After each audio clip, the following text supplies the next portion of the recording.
I don't know about you guys, but navigating life through my early 20s as a guitar player or as a wannabe guitar player was kind of a really messy thing. You see, for me, I had gone from just finishing college, where my biggest concern was whether I was going to pass my next bio exam, which, by the way, I didn't, to working at an actual guitar store where my biggest concern was how long was my boss going to lecture me about how his punk band would have made it if there weren't so many music industry politics, which is a thing that actually happened. He actually talked about that like every single day.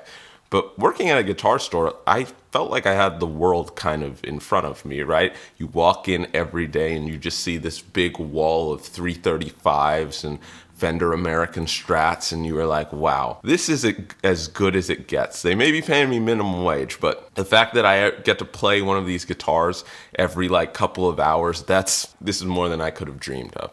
And it's interesting thinking back to when I actually did work at that store, because you'd think going in as a guitar player that all you're going to talk about is the latest vintage gear. What was Mayer using? What was Clapton using? Is Frusciante still using the 62 Strat? When is he coming back to the Pepper? All that stuff. But no, we didn't really talk about that. Honestly, a lot of the gear that we would talk about in the stores and just the day-to-day life was pretty entry-level gear. And I remember specifically my coworkers were obsessed with two things, right? The first one that they would talk about was this acoustic guitar called the Taylor GS Mini, and I knew what that was. It's this 3/4 size Taylor guitar that everyone there was obsessed with. They were like, oh my gosh, for the price that you're getting on that, that is insane. And the other thing that they were obsessed with was this amp called a Boss Katana. Now, I, at the time, had just bought this kind of huge Marshall amp for my room. It was the biggest amp that I had bought. I think it was like 30 watts. It was all tube. It was incredible. It was kind of like the older version of like the DSL 40C, except for it was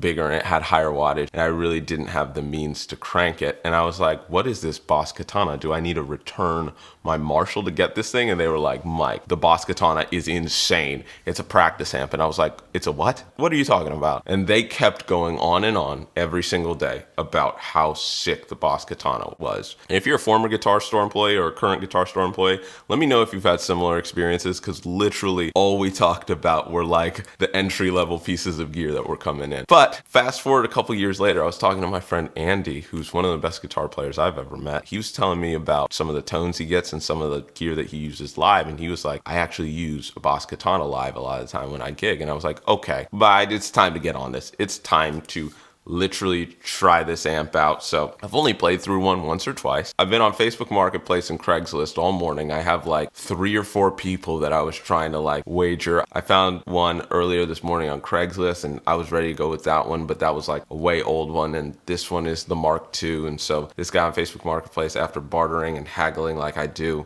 we're about to meet up. So let's go check out what we're about to do.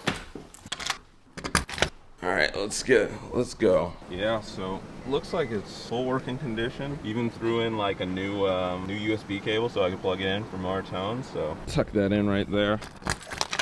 All right, guys, it's time, and I'm going to introduce you to our newest friend. He's a little shy, but here we go. We have our Boss Katana, and it's not even plugged in yet.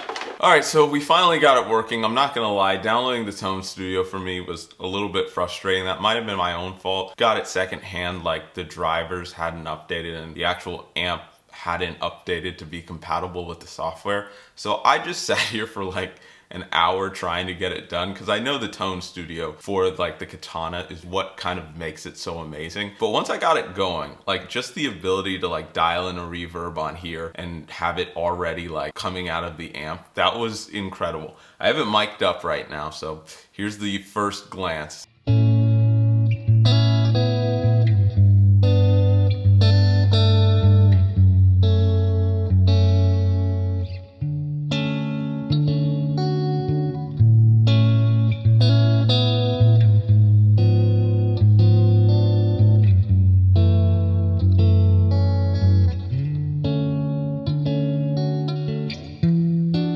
The other thing I think I found, especially in terms of like the Tone Studio, is just how sensitive the knobs are. Like I pulled the mids up just a little bit and it was like, oh. On some of the internet trying to fool people things that I've done, I think a lot of people have said it's a lot harder to tell whether it's a digital amp or a tube amp or a real amp or a virtual amp with the clean. So the real test, I think, is going to be like once I crank this a little bit. So let me see what I can do. The cool thing is that even if I do crank it up, it does have the attenuator, but more on attenuators later.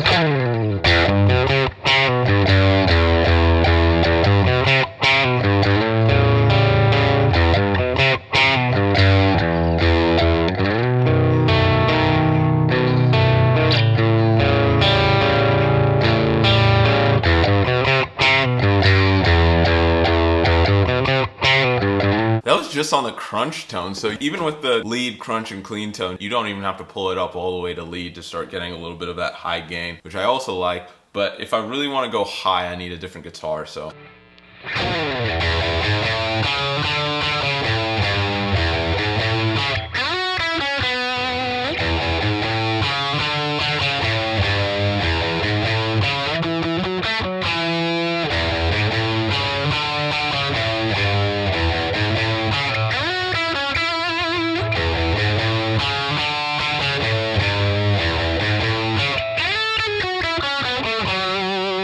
I never actually go this heavy, but you know.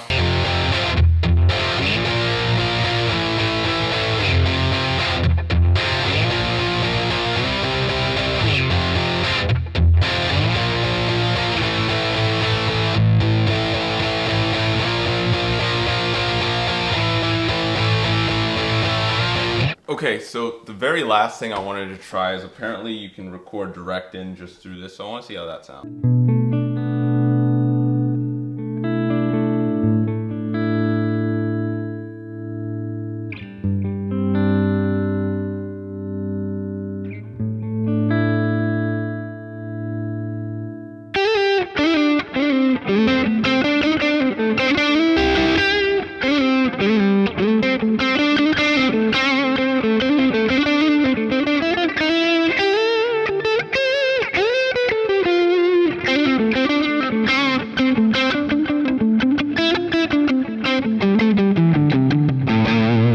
So low-key, I'm really satisfied with it, not just as like a practice amp, but as an actual recording option.